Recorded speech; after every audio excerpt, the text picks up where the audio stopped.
नमस्ते।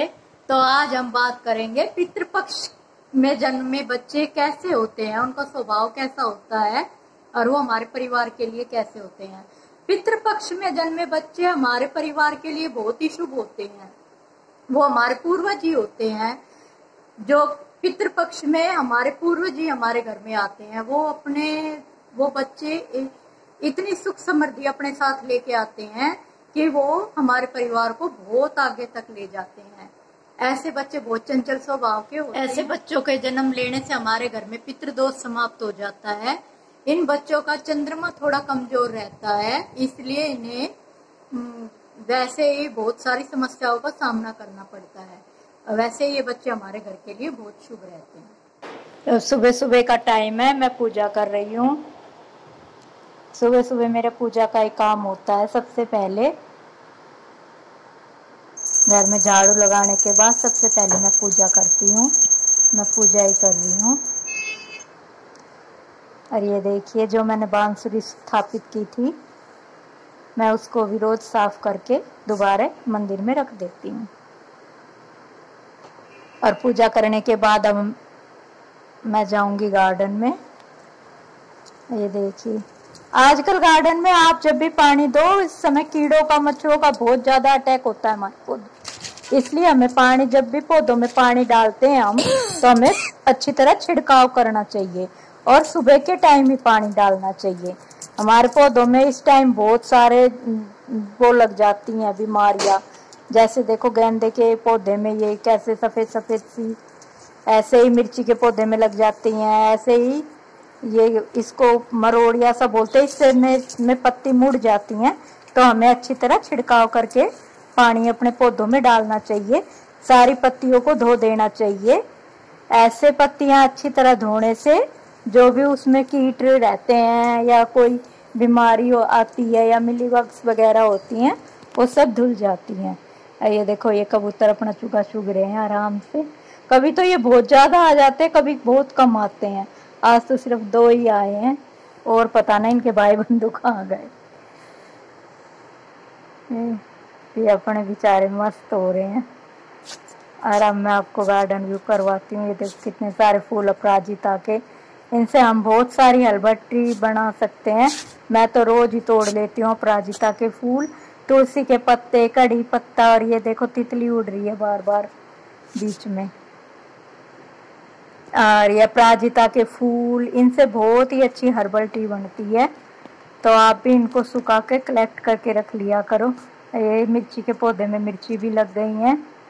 और अब धीरे धीरे हम सारे सब्जियों के पौधे भी ग्रो करेंगे।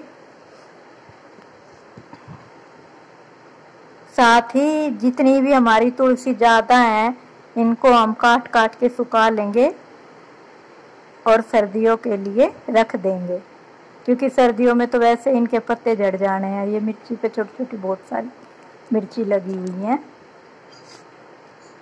ये फूल खिले हुए हैं, कितनी अच्छी धूप है। ये गुड़हल के फूल भी हमें तोड़ लेने चाहिए। गुड़हल के फूल हमारे बालों के लिए बहुत फायदेमंद रहते हैं। यदि हम इनको पानी में उबाल कर मेहंदी उसी पानी से भिगोएं या फिर हम इनको वैसे पीस के भी अपने बालों में लगाएं, तो गुड़हल के फूल बालों के लिए बहुत हेल्दी होते हैं।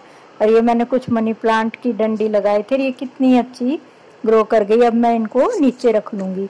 इस तरह आप पहले ऊपर अच्छी तरह अपने गमलों को भर लिया करो और फिर नीचे कहीं भी उनको सजा के रख लिया। मनी प्लांट तो बहुत ही जल्दी ग्रो हो जाता है, बहुत जल्दी ग्रो होने वाला पौधा है।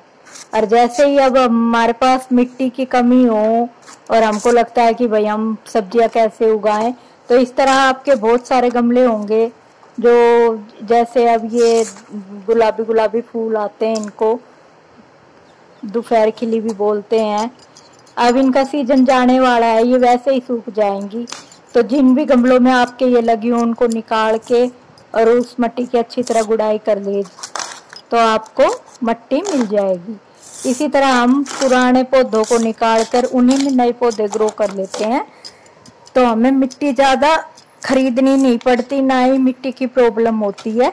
उनमें उसी मिट्टी में हम थोड़ी सी 10 खाद मिला दें तो वो मिट्टी उपजाऊ हो जाती है। जैसे मैंने इसकी सारी घास वास निकाल दी और ये मेरे 2 डब्बे खाली हो गए और ये इस मिट्टी में मैं अब कुछ और ग्रो कर दूंगी, या तो सर्दियों के फूल या फिर कोई भी जो चीज़ अब सर्दियों में चलेगी।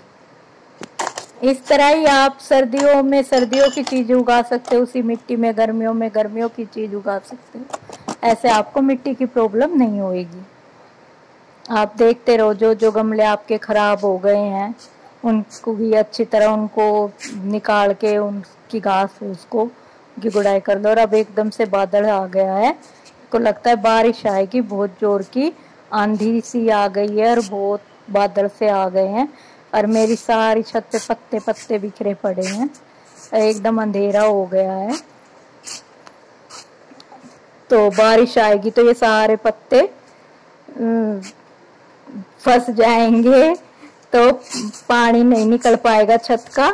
तो सबसे पहले मेरे को ये पत्ते ही साफ करने पड़ेंगे। तो मैंने झाड़ू ले ली है, अब मैं इन पत्तों को साफ कर रही हूँ। और इन पत्तों की बहुत अच्छी खाद बनती है, आप अपने पत्तों को फेंका ना करो। ये देखो मैंने एक बिम बना रखा है, मैं इसमें सारे पत्ते डाल देती हूँ, नीचे नीचे खाद बनती रहती है, ऊपर ऊपर मैं नए पत्ते डालती रहती हूँ। अपने आप ही आप पत्तों को डालकर थोड़ा पानी का छिड़काव कर दो, बहुत अच्छी खाद बन जाती है और हमको बाजार से खाद भी नहीं लानी पड़ती और ये खाद बहुत अच्छी होती है। और वैसे भी अगर बिम में भी ना डालो, आप डायरेक्ट अपने गमले में पत्तों को डाल दो तो भी वो अपने आप गल जाते हैं। और ये देखो नीचे कितनी अच्छी खाद बन रही है, ऊपर मैं पत्ते डालती रहती हूँ, मिट्टी डालती रहती हूँ, पानी से छिड़काव करती रहती हूँ और नीचे नीचे इतनी अच्छी खाद अपने आप बनती रहती है। ये देखिए किचन कंपोस्ट में तो हमें बदबू भी आती है।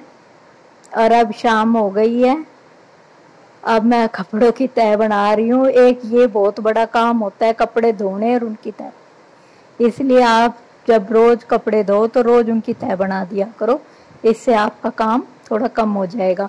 वरना अगर 2 दिन के भी कपड़े हो जाते हैं तो इतने ज़्यादा हो जाते हैं, फिर तो उनकी तह बनाना और प्रेस करना बहुत मुश्किल काम लगता है। इसलिए जितना हो सके कपड़ों के साथ साथ अगर हम तह बना देते हैं, उनको समेट के रख देते हैं और प्रेस करने वाले कपड़ों को प्रेस कर देते हैं तो हमारा काम जल्दी हो जाता है। तो मैं भी अब वीडियो ख़त्म करती हूँ। अगर आपको वीडियो अच्छी लगी हो तो लाइक सब्सक्राइब।